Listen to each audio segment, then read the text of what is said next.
नमस्कार दोस्तों, कैसे हैं? आशा करते हैं कि आप सब लोग बेहतर होइएगा। पूरी एनर्जी के साथ जुड़िए reasoning bye Nishant Ranjan YouTube channel पर। आप जिस उद्देश्य से पटना आए हैं उसका एक ही लक्ष्य है कि आप ठान लें, मुश्किलों से मोहब्बत है हमें, ए वक्त तू क्या टकराएगा, उठेंगे जब हाथ हमारे, हर ख्वाब हकीकत बन जाएगा। अपने माता पिता के ख्वाबों और सपनों को साकार करने के लिए आप जहां से भी हमसे जुड़ रहे हैं, हमारी बातों को ध्यान से सुनेंगे। और आइए हम लोग एक टॉपिक लेकर आते हैं जिसका नाम है स्टेटमेंट आर्गुमेंट। तर्क जब आप चैप्टर लेकर आते हैं, तर्क के बारे में पढ़ते हैं, रीजनिंग के बारे में पढ़ते हैं, तो ये आर्गुमेंट चैप्टर सबसे इंपॉर्टेंट हो जाता है। क्योंकि हम जहां भी तर्क करने जाते हैं वहां हमारा तर्क प्रबलकारी है कि निर्बलकारी है, हम समझ नहीं पाते हैं। कई जगह न्यास हम तर्क करते हैं और मेरा तर्क निर्बलकारी होता है और मान्य नहीं होता है। तो हम इस पर डिस्कशन करेंगे कि ये तर्क, कौन सा तर्क मान्य होगा और कौन सा तर्क अमान्य होगा। यानी हम जैसे ही स्टेटमेंट आर्गुमेंट की बात करेंगे, स्टेटमेंट आर्गुमेंट में हम सबसे पहले क्या देखेंगे कि हमारा स्टेटमेंट जो दिया है उससे दिया गया तर्क कैसा है। तो आते हैं इस पर, किन किन बातों का ध्यान रखना है। तो सबसे पहला चीज, तर्क दो प्रकार के होते हैं। पहला प्रबलकारी तर्क जिसको स्ट्रॉन्ग आर्गुमेंट कहते हैं, दूसरा निर्बलकारी तर्क जिसको वीक आर्गुमेंट कहते हैं। अब कहिएगा कि कैसे पता चले स्ट्रॉन्ग आर्गुमेंट हमारा मान्य होता है और वीक आर्गुमेंट अमान्य होता है। तो कैसे पता चले कि कौन सा आर्गुमेंट हमारा स्ट्रॉन्ग है और कौन सा वीक है। इसके लिए कुछ खास बातों का ध्यान रखेंगे जिसकी चर्चा हम अभी आपके बीच करने जा रहे हैं। जब भी हम आर्गुमेंट के बारे में सोचेंगे तो हमेशा स्ट्रॉन्ग आर्गुमेंट के बारे में सोचेंगे। स्ट्रॉन्ग आर्गुमेंट वैज्ञानिक दृष्टिकोण से पूर्ण होते हैं, जबकि वीक आर्गुमेंट वैज्ञानिक दृष्टिकोण से अपूर्ण होते हैं। आप पूछेंगे कि यह वैज्ञानिक दृष्टिकोण क्या हुआ, इसको समझाइए। वैज्ञानिक दृष्टिकोण यह हुआ, साधारण से भाषा में इजली एग्जांपल आपको देते हैं कि रास्ते चलते कई बार आपने कई लोगों को देखा होगा कि बिल्ली रास्ता काटती है और बड़े बड़े पढ़े लिखे लोग खड़े हो जाते हैं। क्या कहते हैं?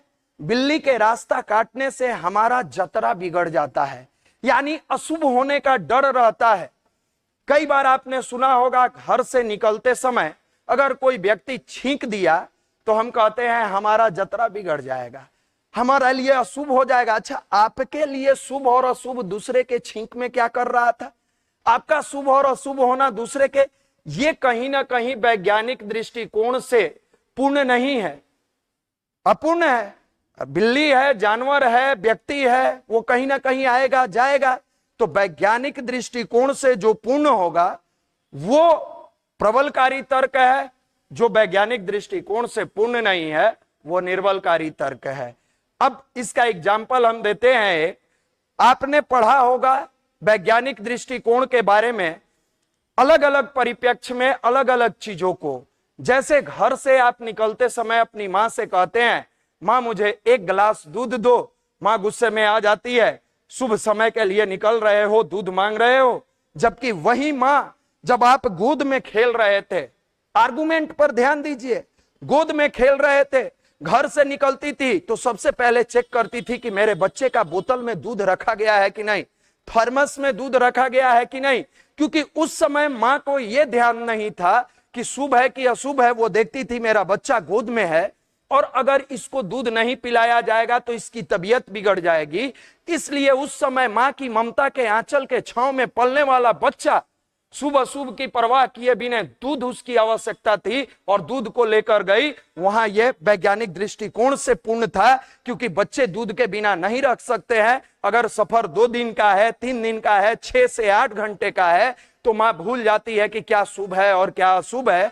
इसी प्रकार से हम अगर रास्ते में सफर तय करते हैं और किसी व्यक्ति के लिए इमरजेंसी है, कोई व्यक्ति के लिए एम्बुलेंस पर लेके जा रहे हैं और हमारे पास टाइम ऑफ पीरियड फिक्स है कि अगर इतने देर में हम अपने मरीज को अस्पताल तक पहुंचा दिए तो बचेगा, वरना हमारा मरीज बच नहीं सकता है। और उसी क्षण अगर बिल्ली ने रास्ता काटा, क्या आप उस जगह खड़ा होकर इंतजार करेंगे? क्या इस बात का इंतजार करेंगे कि बिल्ली ने रास्ता काटा है, अशुभ हो गया है?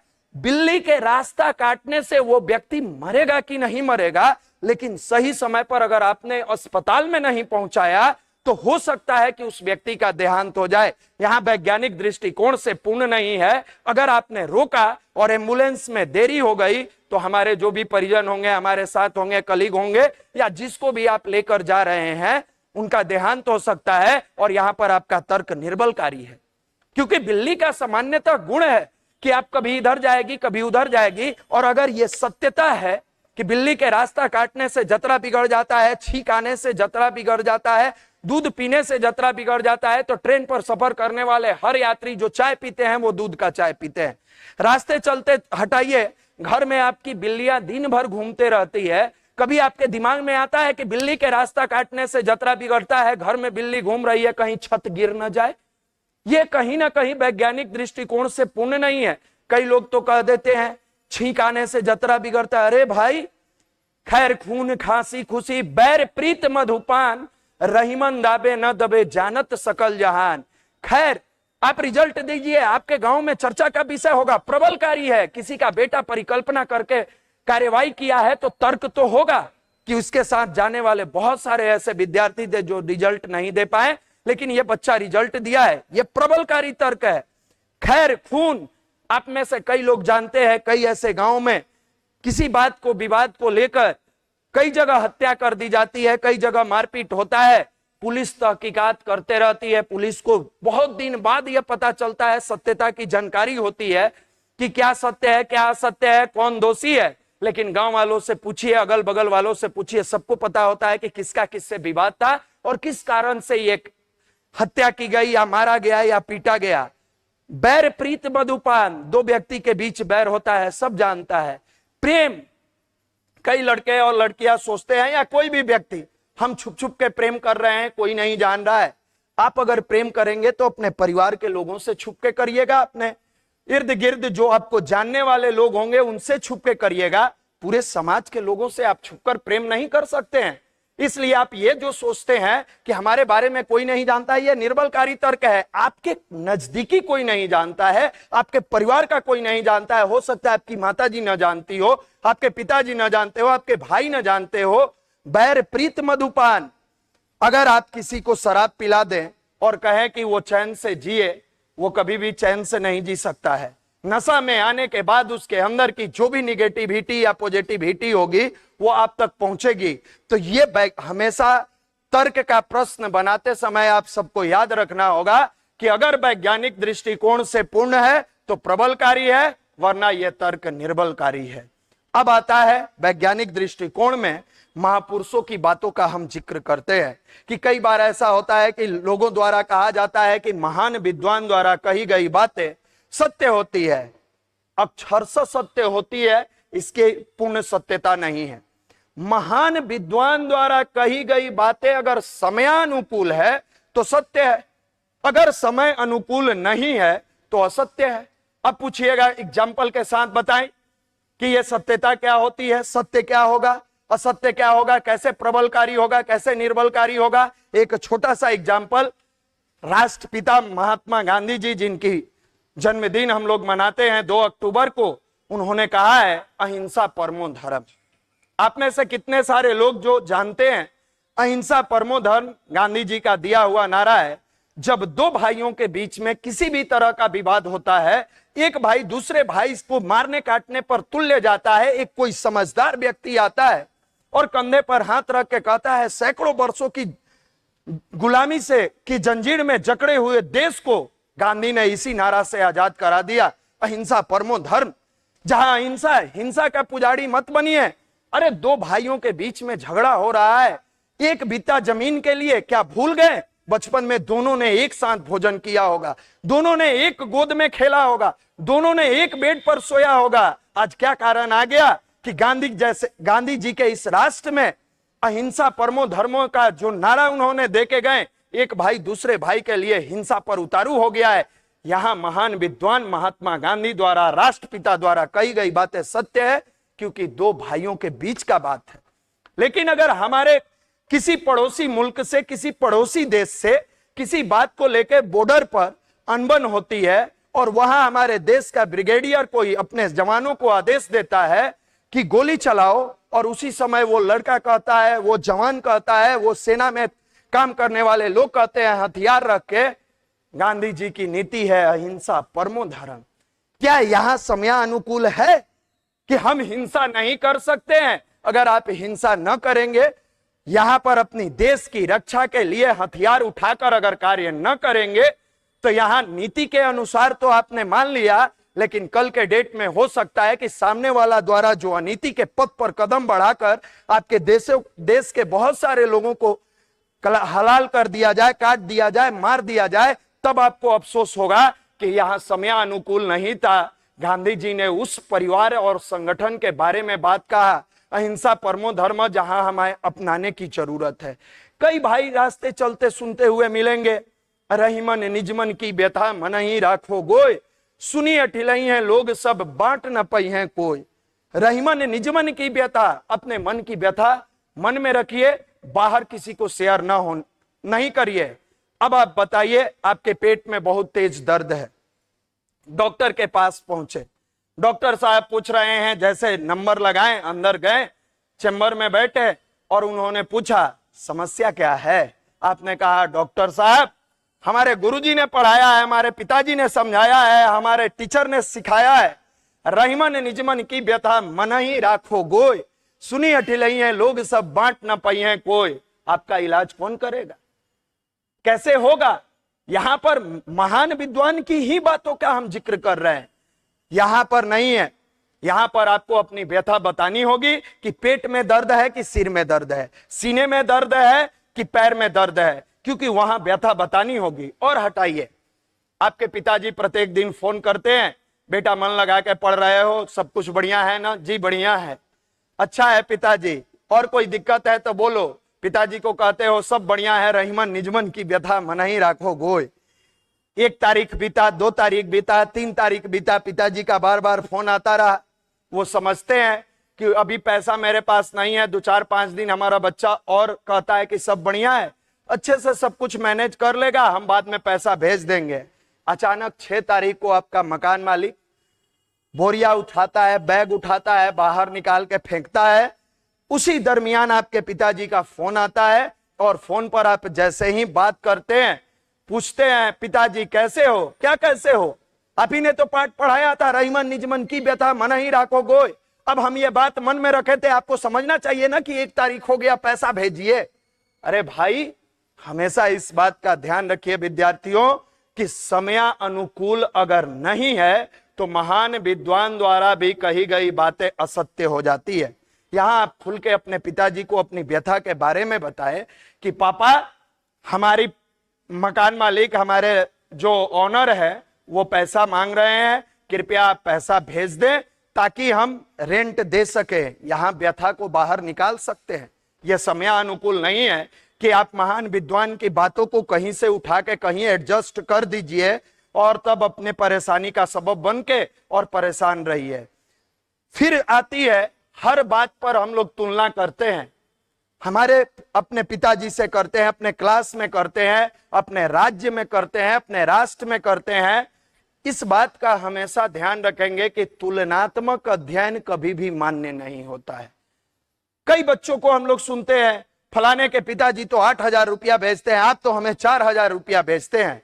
आप जानते हो, जिस फलाने का नाम ABCD करके तुम कहते हो कि फलाने के पिताजी 8,000 रुपया भेजते हैं, हो सकता है वो गैजेटेड रैंक के अधिकारी हो, उनको 8,000 रुपया अपने बेटे को देने में, बेटी को देने में कोई तकलीफ ना हो, और आपके पिताजी किसान हो।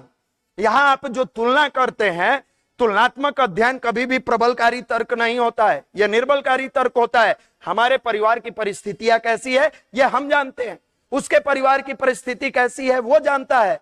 कई बार आप तुलना करते हैं, बिहार राज्य की तुलना दूसरे स्टेट से करते हैं। कई बार हम लोग लगातार, हमारी सरकार द्वारा यह मांग रखा जाता है कि बिहार को विशेष राज्य का दर्जा दिया जाए, हमें विशेष राज्य का दर्जा दिया जाए। अब झारखंड या उत्तर प्रदेश का है कि जिस प्रकार बिहार सरकार द्वारा विशेष राज्य की दर्जा मांगी जा रही है, ठीक उसी प्रकार हमें भी विशेष राज्य का दर्जा दिया जाए। क्या यह संभव है? आपके पास खनिज है, सब कुछ है, कल कारखाना है, हमारे यहाँ क्या है? खेती है, इसके अलावा थोड़ा बहुत कुछ है। हमारे राज्य को अधिक जरूरत है, इसलिए हम कभी भी तुलनात्मक अध्ययन को मान्य नहीं मानेंगे।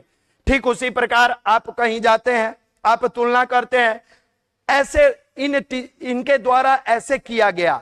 अरे भाई, हर व्यक्ति का अपना मोरल वैल्यू अलग होता है, हर व्यक्ति का अपने सोचने की क्षमता अलग होती है, हर व्यक्ति की कार्य कुशलता अलग होती है। किसी एक व्यक्ति की कार्य कुशलता को दूसरे से जोड़कर कभी भी हम तर्क को नहीं प्रबलकारी बना सकते हैं, निर्बलकारी हो जाएगा। अब मैथ के टीचर के पास जाकर कहिए कि ABCD Z सर जो हैं वो हिस्ट्री शानदार पढ़ाते हैं, आप भी पढ़ा दीजिए, यह तुलनात्मक अध्ययन मान्य नहीं होगा। आप चेस्ट स्पेशलिस्ट के पास जाके हेड का इलाज कराइए कि वो चेस्ट का इलाज आप बढ़िया करते हैं, थोड़ा हेड का करके दिखाइए, तुलनात्मक अध्ययन कभी भी मान्य नहीं होगा। खास करके आपको याद रखना होगा, पहला, वैज्ञानिक दृष्टिकोण से पूर्ण होना चाहिए। दूसरा, महान विद्वान द्वारा कही गई बातें अगर समयानुकूल नहीं है तो सत्य नहीं है, प्रबलकारी नहीं है। अब सत्य और असत्य की जिक्र करेंगे। तीसरा, हम तुलनात्मक अध्ययन कभी भी मान्य नहीं करेंगे। कई बार हम लोग बिहार में बैठ के अमेरिका की तुलना करते हैं, अमेरिका द्वारा शिक्षण संस्थान में जो कंप्यूटर की पढ़ाई होती है हमारे यहां भी होनी चाहिए, बिल्कुल सही बात है। लेकिन यह तर्क निर्बलकारी इसलिए है कि वैज्ञानिक, आप अमेरिका के एस्पेक्ट में यहां की बातों को सोच रहे हैं। हो सकता है कि उनका इंफ्रास्ट्रक्चर, उनकी क्वालिटी अलग हो, हमारी अलग हो। हम अगर कहीं भी सोचेंगे, किसी देश से भी तुलना करेंगे, अब हम जापान से तुलना करें कि जैसे जापान के बच्चे आते हैं और छोटे छोटे बच्चे जिस खिलौना को हम लोग रिमोट से नहीं चलता है फेंक देते हैं, उनके बच्चे हाथ में उठाते हैं और बना लेते हैं। हम तुलना करें कि जापान के बच्चों की तरह हमारे देश के बच्चों का मेंटल एबिलिटी जो होना चाहिए वो मजबूत होना चाहिए, होगा। ये नहीं कह रहे हैं कि नहीं होगा। वर्तमान समय में अगर तुलनात्मक अध्ययन कर लिए तो यह प्रबलकारी नहीं होगा। अब भारतीय क्रिकेट टीम की तुलना, जिस प्रकार शुभमन गिल लगातार शतक मारते जा रहा है, हम तुलना करें रविंद्र अश्विन भी, रविंद्र जडेजा भी करे, रविचंद्र अश्विन भी मारे, या हम किसी अन्य देश से तुलना करें कि इस देश की बॉलिंग अटैक जो है काश हमारे पास हो जाती, यह कभी भी मान्य नहीं होता है। तुलनात्मक अध्ययन कभी भी मान्य नहीं होता है। और सत्य और असत्य की बात करते हैं, तर्क वो भी है जो समय के अनुसार किसी व्यक्ति के जीवन से जुड़कर उसको मजबूत बनाए, वो तर्क है। एक छोटा सा एग्जांपल आप समझिए, अचानक किसी व्यक्ति को किसी क्रिमिनल द्वारा दौड़ाया गया मारने के लिए, आप गेट पर खड़े हैं, कैसे प्रबलकारी तर्क होगा इसको समझिए। आपके नजर में लगेगा इन्होंने तो झूठ बोला, लेकिन वो झूठ 100 सत्य से बड़ा कैसे है, कैसे प्रबलकारी है। आप गेट पर खड़े हैं, वो भाग के आया, मान लीजिए वो निर्दोष आदमी है, उसको कोई पीछा किया कि आज इसका मर्डर कर देंगे, और जैसे ही आपके गेट के पास आया, कहा भैया मेरा जान बचा लीजिए, मेरे पीछे कुछ लोग पड़े हुए हैं, आपने अचानक अपने घर के अंदर घुसाया और कुछ छुपाने वाली जगह थी, वहां बैठा के अपने कपड़े को गिरा दिया, पर्दे को लगा दिया। वो उधर से आता है, एक व्यक्ति को आपने देखा है, आप कहते हैं जी हमने देखा है। कहाँ है वो व्यक्ति? आप कहते हैं लगता है दौड़ते हुए इधर से गया। आप कंफर्म है ना कि आपके घर में नहीं? अरे भाई हम गेट पर खड़े हैं, हम गेट पर खड़े हैं, हमको हमारे घर के अंदर जाता तो हमको पता होता कि नहीं? अब तो सामने वाले को लगेगा कि यह झूठ बोला है। लेकिन यहां किसी व्यक्ति का अगर आप जान बचाते हैं, झूठ भी बोले हैं, तो यह तर्क प्रबलकारी है, और यह आपके द्वारा कही गई असत्य बातें 1000 सत्य पर भारी है, क्योंकि आपने सत्य का साथ वैसी परिस्थिति में लिया है जहां किसी के जान को खतरा था। तो ये हमेशा ध्यान रखेंगे कि तर्क प्रबलकारी होना चाहिए, तर्क वैज्ञानिक दृष्टिकोण से पूर्ण होना चाहिए, तर्क समयानुकूल हो तो महान विद्वान से जोड़ा जाए, तर्क कभी भी तुलनात्मक ना हो। सबका अपना अपना अलग है, सोचने की क्षमता अलग है, कार्य करने की क्षमता अलग है, सब कुछ अलग है। तो तर्क हमेशा प्रबलकारी होगा जब वर्तमान एस्पेक्ट में उसके अनुकूल आप प्रश्न को पढ़ के जवाब दीजिएगा। अब हम तुलना कर दे, भारत की तुलना कर दे नेपाल से, नेपाल की तुलना बांग्लादेश से, म्यांमार की तुलना भूटान से, यह निर्बलकारी तर्क होगा। और अंतिम बातों को ध्यान रखेंगे, तर्क कभी भी प्रश्नवाचक चिन्ह से समाप्त नहीं होगा। क्या ऐसा हो सकता है? आप उसको बनाने का प्रयास करें। प्रश्नवाचक चिन्ह से जो भी तर्क आप समाप्त करेंगे वो निर्बलकारी होगा, प्रबलकारी नहीं होगा। तो आइए कुछ प्रश्नों के साथ आपको दिखाते हैं कि कैसे प्रश्न के एस्पेक्ट में आप सोच सकते हैं। हमेशा इस फॉर्मूले को माइंड में सेट रखेंगे और एग्जाम में बैठते समय यह ध्यान रखेंगे कि इन एस्पेक्ट के साथ अगर हम तर्क के प्रश्नों को बनाते हैं, हमारा प्रश्न सही होता चला जाएगा। आइए हम आपको प्रश्न पर लेकर आते हैं। पहला प्रश्न आपको दिखाते हैं हम।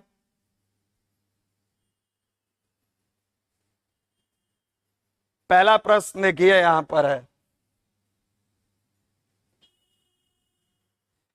क्या भारत में माता पिता को वर्तमान में 2 या कई बच्चों के मुकाबले भविष्य में एक के लिए बाध्य किया जाना चाहिए?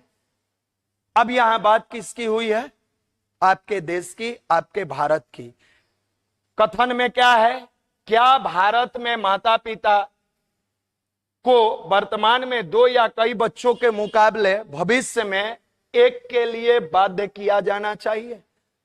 अब तो आप कहिएगा कि बाध्य नहीं किया जाना चाहिए क्योंकि यह तो भगवान का आशीर्वाद है। लेकिन आप देश की बढ़ती हुई जनसंख्या में आने वाली जितनी भी चीजें हैं उसके एस्पेक्ट में जब सोचते हैं कि पॉजिटिव क्या है, निगेटिव क्या है, तो पहला तर्क कहता है हाँ, भारत की सदैव बढ़ती रहने वाली जनसंख्या को नियंत्रित करने का यही एकमात्र तरीका है। बिल्कुल सत्य जाएगा। यही अगर परिकल्पना के एस्पेक्ट में होता तो एकमात्र तरीका मान्य नहीं होता, क्योंकि आप सोचेंगे कि इसके अलावा भी तरीका है। आप हमें बताएं कि जनसंख्या दिन प्रतिदिन बढ़ता जाए और कोई दूसरा तरीका ऐसा हो कि हमारी जनसंख्या बढ़ती चली जाए और अनियंत्रित ना हो। तो इसके लिए पहला प्रबलकारी तर्क है कि यही एकमात्र तरीका है कि 2, 3, 4 बच्चों के बजाय अगर लोग, इसमें सरकार की पॉलिसी काम नहीं आएगी, यहां अपना मेंटल एबिलिटी काम आएगा कि लोग 2 या कई बच्चों के मुकाबले अगर एक के लिए अपने आप को आंतरिक रूप से बाध्य कर ले कि बेटा हो या बेटी हो, आज औलाद में कोई फर्क नहीं पड़ता है। अगर लता मंगेशकर की मां सोची होती कि हमारे घर में बेटी आई है तो स्वर कोकिला नहीं मिली होती, सरोजनी नायडू की मां सोची होती तो सरोजनी नायडू नहीं मिली होती। आप जीके जीएस में याद करते हैं, प्रथम महिला आईपीएस किरण बेदी जी का नाम पढ़ते हैं, अगर उनकी मां सोची होती तो ये नहीं आती। तो यहां आपको मोरल वैल्यू के साथ कनेक्ट होकर काम करना होगा कि नहीं, एकमात्र ये तरीका है। दूसरा कहता है नहीं, इस तरह की दबाव डालने की युक्ति विश्व में कोई भी देश नहीं अपनाता है। अब यहां कहते हैं कि विश्व में कोई देश नहीं अपनाता है, तुलना करते हैं भारत की जनसंख्या बढ़ी हुई है और किसी देश की जनसंख्या कम है, तो हम यहां अगर सोचते हैं कि दूसरा देश नहीं अपनाता है, यह तुलनात्मक अध्ययन हुआ और जैसे ही तुलनात्मक अध्ययन हो गया तर्क निर्बलकारी हो गया। इसका आंसर हम देंगे केवल एक, हमारा प्रबलकारी तर्क है। आइए हम दूसरे प्रश्न पर आते हैं।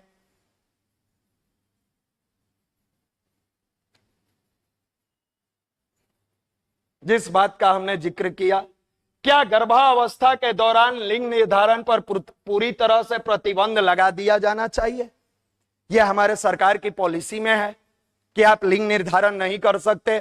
संतान बेटा हो या बेटी, नर और नारी एक समान होना चाहिए। अब यहां क्या होता है कि कई बार लोगों के बहकावे में, लोगों के कहने पर एक बेटा होना चाहिए, एक बच्चा होना चाहिए, और इस बेटे के चक्कर में 4-4 बेटियां आ जाती है, 5-5 बेटियां आ जाती है। लोग सोचते हैं बेटा आएगा तभी मेरा जिंदगी पूर्ण है। यह निर्बलकारी तर्क है, इसलिए कि आप तुलना कर रहे हैं कि मेरे भाई के 4 बेटा और 1 बेटी है, हमको तो केवल बेटियां हैं। जबकि आप जिस गायनेकोलॉजिस्ट के पास जाकर अपनी पत्नी का इलाज कराते हैं वो भी किसी की बेटी है। आप ध्यान से इसको समझें। आप जिसके पास जाकर अपनी मां का इलाज कराते हैं वो महिला डॉक्टर है, वो भी किसी की बेटी है। अब यहां लिंग निर्धारण पर क्या पूरी तरह प्रतिबंध लगा दिया जाना चाहिए? हां, इससे मादा भ्रूण की अंधाधुंध हत्या हो रही है और अंततः सामाजिक असंतुलन होगा। आप थोड़ी देर एक्सपेक्ट करिए कि आपके राष्ट्र का रेशियो अगर 70-30 हो जाए, 70 बेटे हों और 30 बेटियां हों, क्या अपने बेटे की शादी कहां कर पाएंगे? ये कहीं ना कहीं एक तरह से फिर करप्शन का इन्विटेशन हो जाता है, क्योंकि सामाजिक असंतुलन ही हमारे तंत्र को कमजोर करता है, और जब तंत्र कमजोर हो जाता है तो लोकतंत्र अपने आप कमजोर हो जाता है। लोकतंत्र को मजबूती प्रदान करने में केवल संवैधानिक नियमों का काम नहीं, संवैधानिक नियम है, उसकी पहली प्राथमिकता है, लेकिन संवैधानिक नियम के साथ साथ हर व्यक्ति का अपना मोरल वैल्यू भी सबसे अहम मायने रखता है। अगर आपने देखा कि यहां असंतुलन होगा, एक बेटी आई कोई बात नहीं, या दो बेटियां हैं कोई बात नहीं, हम इससे अधिक अब संतान की उत्पत्ति नहीं करेंगे, जनसंख्या तो कंट्रोल होगा ही, और कल के डेट में जब डिवोशन के साथ आप अपनी बेटी को पढ़ाएंगे और बेटी सफलता लाएगी, सफलता प्राप्त करेगी, तो आज के डेट में बेटियां बेटों से कम नहीं है। आप साइना नेहवाल का नाम जानते हैं, आप हरमनप्रीत कौर का नाम जानते हैं, ये भी किसी के घर की बेटियां हैं। कई ऐसी बेटियां हैं जो अपने माँ बाप को, आप विगत कई दिनों से, पिछले दिनों एक पेपर में पढ़ने को मिला कि पुत्र को फोन किया गया, विदेश में हाई पैकेज में गया, जिस मां ने 9 महीना दर्द से पाला, उंगली पकड़कर चलना सिखाया, उस मां के देहांत होने पर जब फोन जाता है बेटे को, तो उधर से तर्क देता है मेरे पास टाइम नहीं है, वीडियो कॉल करके कोई मुखाग्नि देगा, वो तर्क देता है मुखाग्नि देगा, हम यहीं से अपनी मां को प्रणाम कर लेंगे। बेटियां आ जाती है और बेटियां मुखाग्नि देती है, बेटा नहीं आ पाता है। वर्तमान समय में भगवान के दिए हुए जो भी औलाद होते हैं, बेटा हो या बेटी, उन्हें शिक्षा और संस्कार दोनों देने का प्रयास करिएगा। समाज का संतुलन केवल बेटे और बेटियों से नहीं, शिक्षा और संस्कार से भी है। केवल आप शिक्षा दे रहे हैं, हमेशा चाहते हैं हमारा बेटा सफल हो जाए, हमारा बेटा सफल हो जाए। अरे भाई, बेटा आया कहां से? आपकी पत्नी भी किसी की बेटी थी, अगर वो नहीं होती तो आपके बेटा का उत्पत्ति नहीं होता। तो हमेशा ध्यान रखें कि मादा भ्रूण की अंधाधुंध हत्या होती है तो सामाजिक असंतुलन होगा। दूसरा, नहीं, लोगों को उनके अजन्मे बच्चों के बारे में जानने का अधिकार है। अगर लोगों को अधिकार सब चीज का मिल जाए तो यही लोग तो असंतुलन पैदा करते हैं और तर्क को निर्बलकारी बनाते हैं। अतः आपसे निवेदन है कि ऐसे समय में आप एक एक स्टेटमेंट को ध्यान से पढ़े और आंसर दे। इसका आंसर पहला प्रबलकारी तर्क होगा। आइए हम तीसरे प्रश्न पर आते हैं।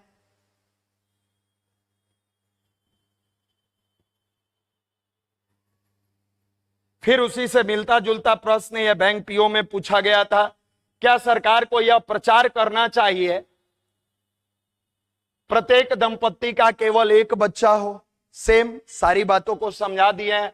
हाँ, जनसंख्या में वृद्धि को रोकने का यही एकमात्र तरीका है, नहीं कोई अन्य देश इस तरह का मानदंड लागू नहीं करता है। अभी इसी के बारे में पूरा डिटेल जिक्र की है पहले प्रश्न में। तो आप जानते हैं पहला प्रबलकारी तर्क है, दूसरा निर्बलकारी है। अब हम आते हैं आपके चौथे प्रश्न पर। क्या सरकार को फिल्मों के उन दृश्यों की अनुमति देनी चाहिए जिनमें अभिनेता धूम्रपान करते हुए दिखते हों? फिल्म समाज का आईना होता है, और अगर हम परमिशन हर चीज की देते चले गए, आप सुने होइएगा कि सेंसर बोर्ड ने परमिट किया, यह तर्क आपने किया होगा। यह सेंसर बोर्ड क्या होता है? उन दृश्यों के बारे में कार्य करता है कि कौन सा दृश्य जाएगा, कौन सा नहीं जाएगा। अब आप मुस्कुराइएगा कि आजकल तो ऐसा ऐसा दृश्य आ रहा है कि क्या करे। यह समाज का एक अलग एस्पेक्ट है, लेकिन इसमें तर्क जो है, क्या सरकार को फिल्मों के उन दृश्यों की अनुमति देनी चाहिए जिसमें अभिनेता धूम्रपान करते हुए? दो तरह के व्यक्ति होते हैं, एक हमारा रोल मॉडल होता है, रोल जिसका हम प्ले करते हैं वो रोल मॉडल हुआ। एक हमारे आइडियल पर्सन होते हैं, आइडियल पर्सन का आइडियोलॉजी हम अपने जीवन में उतारते हैं। As for example Swami Vivekananda हमारे आइडियल पर्सन है। आइडियोलॉजी का मतलब होता है उनका विचार, उनका मेडिटेशन, उनकी थॉट, उनका कार्य क्षमता, उसको हम अपनाते हैं। यह हुआ आइडियोलॉजी। और आइडियोलॉजी को अगर हम एक्सेप्ट करते हैं, विवेकानंद नहीं बन सकते हैं, लेकिन उनके पद चिन्हों पर चलते हुए हम अपने अंदर की बुराइयों को दूर कर सकते हैं। दूसरा हुआ रोल मॉडल। रोल मॉडल क्या है? जैसे हम क्रिकेट खेलना चाहते हैं, पहले के बहुत सारे ऐसे cricketer, as for example Virat Kohli, कई अपने इंटरव्यू में दिया है हमने सचिन तेंदुलकर के बैटिंग स्टाइल को देखकर और क्रिकेट खेलना शुरू हुआ, यानी उनके रोल मॉडल हुए। उनके रोल को, एक पार्टिकुलर बैटिंग रोल को वो प्ले कर रहे थे। वो उनके रोल मॉडल हो सकते हैं। अब आप एग्जाम्पल में देखिएगा, कई ऐसे लोग होते हैं जो हीरो का हेयर स्टाइल देखते हैं। आपने कई फिल्मों का नाम नहीं लेंगे, लेकिन कई ऐसे फिल्मों को आपने देखा होगा कि आकर और अपना हेयर स्टाइल ऐसे ऐसे कर लिया, रास्ते चलते देखिए। विद्यार्थी है वो भी उसी डिजाइन में अपना हेयर स्टाइल बनाए हुए है। सब्जी बेचने वाला है वो भी काम करने वाला भी है, वो भी ठेला चलाने वाला। ये क्या है, एक पार्टिकुलर रोल को देखकर। और अभिनेता और अभिनेत्रियों का रोल आजकल बहुत ज्यादा समाज में, हमारे आपके परिवार में इन कर गया है। तो यहां देखता है, हाँ, अभिव्यक्ति की स्वतंत्रता मौलिक अधिकार है, इसका जिक्र करेंगे। अभिव्यक्ति की स्वतंत्रता मौलिक अधिकार है, लेकिन संवैधानिक नियम के अधीन है।